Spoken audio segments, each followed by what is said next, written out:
Excuse my voice, it's a little bit hoarse tonight. Not from the COVID. My buddy and I were gaming, so I was talking a lot. And you know how us gamers can be. It's over! Not over! Not over!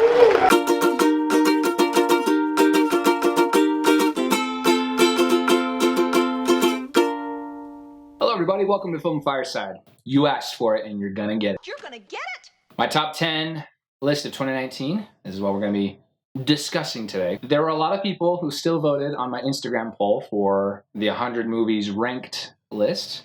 If you would like to see that, go to my Letterboxd account. I'll leave a link in the description to the list specifically. I saw 100 movies of 2019. I reviewed all of them. I left little tidbits in there, and then I ranked them for the funsies because I like it. That's when I was like training for YouTube. Okay, I'm going to get into some honorable mentions. You may notice they're not quite as adherent to my ranked list if you go check that out, but these ones I kind of feel like deserve mentioning more so than like within my ranking. So I'm going to list my honorable mentions. Here they are. Loose, Extremely Wicked, Shockingly Evil and Vile, Dark Waters, I Lost My Body, Richard Jewell, Little Women, Fighting With My Family. All right, that being said, let's get into my top 10 list of 2019. Number 10. El Camino. If any of you know me, you know I worship the ground Breaking Bad walks on. If Breaking Bad was a living organism and could walk, I would worship the ground that show walked on. You're blowing it, man! I was very excited for El Camino. When I first saw it, I was kind of like, oh, all right. But then the film just kept talking with me, and it's consistently kept talking with me ever since then. Honestly, I've been watching Better Call Saul. As the more I've been watching Better Call Saul, I just think this whole Breaking Bad universe has just such a wonderful theme to it. Jesse's role in that, it's now become an integral part of the Breaking Bad universe. When at first I was like, it wasn't really necessary. But also, when you actually listen to what Vince Gilligan says about this character, you know that there was much more to tell. But I really, really loved it. The themes, the messages laced within this film, his journey is really, really beautiful. El Camino, it's on Netflix. Go watch it. Uncut Gems. Speaking of directors who deserved a nomination over the ones who actually were nominated this year, the Safdie brothers just killed it. The Safdie brothers are story crafters. They know very specific types of stories to tell that are part of their truth and their existence, or at least it feels that way by the way they're presented. Uncut Gems is the most beautifully frustrating movie I have ever seen, to the point of almost anxiety-inducing. You see characters make decisions in this film that are just so frustrating, and it's just so beautiful at the same time. Also, the acting in this film is phenomenal. It's really cool. Adam Sandler, are you kidding me? It's one of the best performances ever. This is one of many examples, by the way. A lot of people are like, wow, finally Adam Sandler did something. No, he's done things. He's put some great performances out there. This is one of his many really, really good performances, and I'm really happy to see him in this type of role. I want to watch this movie again and again. Honestly, I could see this movie going up, even further up on this list the more I watch it. I loved Uncut Gems. Go see Uncut Gems. I saw it once with my wife, and then me and my buddy, who I was actually gaming with tonight, me and that buddy went and saw this film in the theaters, and we both just had such a good time. It is so good. I loved this movie-going experience. I especially loved seeing it in the theaters. The performances in this film are exciting. The editing in this film is just exciting. The sound design and sound mixing is exciting. I love when I get excited about a really weirdly specific aspect of a film. The sound mixing and editing just had me on the edge of my seat because I was like, oh my gosh, do you hear that sound mixing? I'm the only idiot in the theater who's like, the sound mixing, everybody else is like, holy crap, this race is intense. And I'm like, this sound mixing? Well, son of a bitch. There are so many things to love about Ford versus Ferrari. A lot of people were saying it's like, oh, it's just a family-friendly movie. And why is that a bad thing? I don't understand why that's a bad thing. Yeah, it's fun for the whole family, sure. I guess this film fits that description, but that doesn't mean the quality of it is any less. Go see Ford versus Ferrari regardless. It is an unforgettable experience. Knives Out, Rian Johnson, my golly, gosh, this film was so good. The truthfulness of the situation, which is kind of weird. It's kind of it's presented in more or less a campy way, but there's so much truth in this story. This type of murder mystery is one of the most unique murder mysteries you have ever seen, yet set within your classic murder mystery setting. It is a genius film. Rian Johnson is one of my all-time favorite filmmakers. Performances in this are stunning. The writing is stunning. The costumes, everything about this film is just stunning. You have to watch Knives Out. Go see Knives Out. This is now up there in my favorite Christmas movies list. Spoiler for Christmas time, when I'll probably do a top 10 Christmas movies list, because why the hell not? Klaus is genuinely a film like I've never seen before.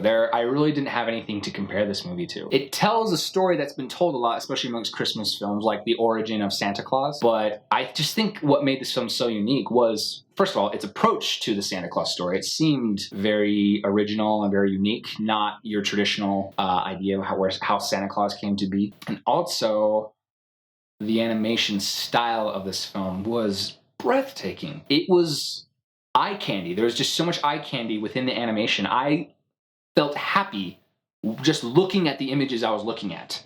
That alone gave me joy. I was pleased by the beautiful colors, the beautiful use of 3D animation that I had never seen before. All 3 times I watched it this year, I was in tears. I was just so touched by the story. There is such a heartwarming story. It's such a good heartwarming story that actually heartwarms you. Oh, it is so good. Go see Klaus. I absolutely loved Klaus. I only saw this movie once.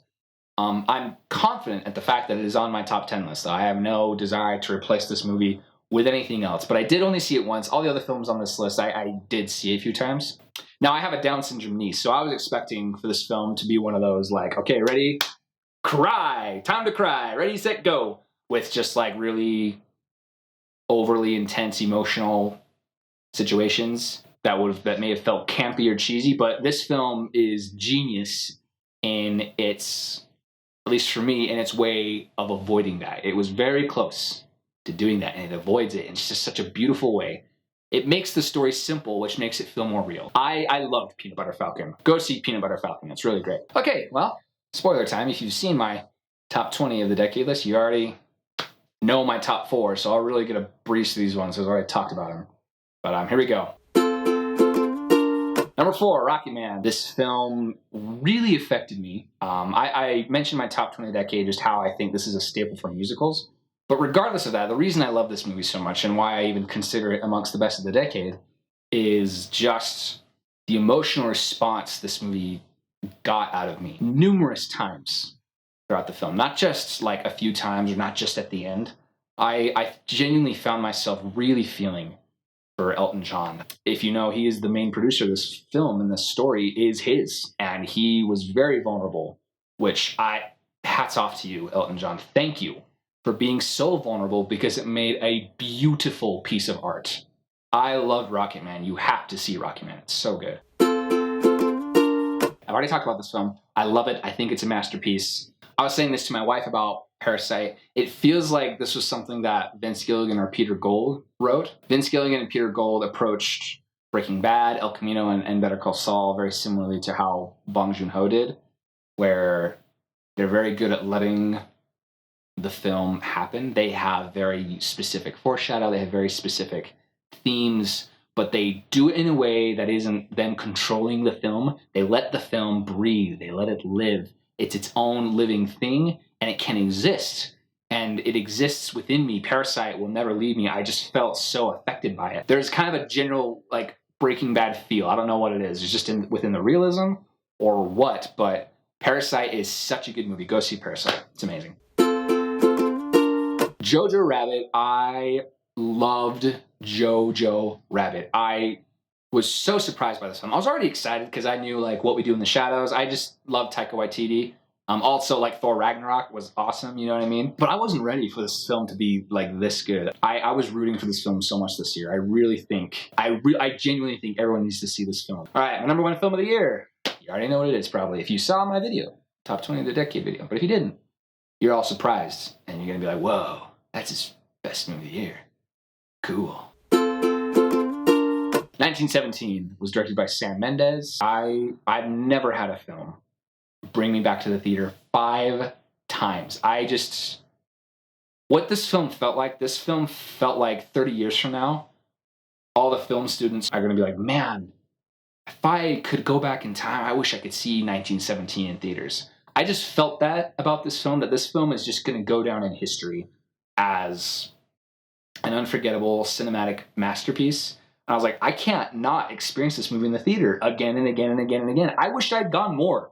Honestly, I would have loved to have seen it 10 more times in the theaters. 1917 really, I hope I'm not overselling the experience, because I could see this film kind of being like a slow burn for people. And I don't want to oversell it, so it's like, so you have all these high expectations for it. You need to just go in and let the film happen to you. Well, that's my advice for any movie, but especially with this movie, you need to just sit back and just be like a white blank canvas for the film to just throw color at you and just give you all the things you need. I loved 1917. 1917 is amazing. Alrighty, I did it. Good, that went quicker than I thought it would. That's what she said! Thank you so much for watching. I just need your help, y'all. I need to know what more content to put out. I'm in a weird situation. I genuinely am. I was planning to do this YouTube channel long before this COVID-19 incident took place. I was planning to go to the theaters and see new movies and just make sure posting them right in time so y'all can watch them as it's popular. But I'm in a weird spot right now. I'm not too sure what else to do. So I just need y'all to tell me what you want, and I'll do it. Straight up. Just tell me what you want to see. If there's a movie you've seen recently. Yeah, I had a friend recommend that I do a top 10 organized crime films. I'll do it. You know what I mean? Like, I'm happy to do it. I really am. I'll just, like, anything you want at this point, done. A lot of you, others have mentioned that they would like to see more lists. So if there is a specific genre of list, let me know. A few of them I'm planning for, like, later, like horror movies. I'm going to wait till October. Christmas movies till December, obviously. Let me know what other type of content you'd like me to see. I thought about doing film history stuff on the channel, picking out a film that's popular from an old list and do a review on that. So let me know. I can't do everything, obviously, but I'm looking for content to make. I'll still review new movies as I can. If the new things drop on Netflix or other places, I'll review them best I can. I'll do Trolls. That's going to be coming out next week. I'll do that. Thank you so much for watching. Comment, like, subscribe. Bye-bye.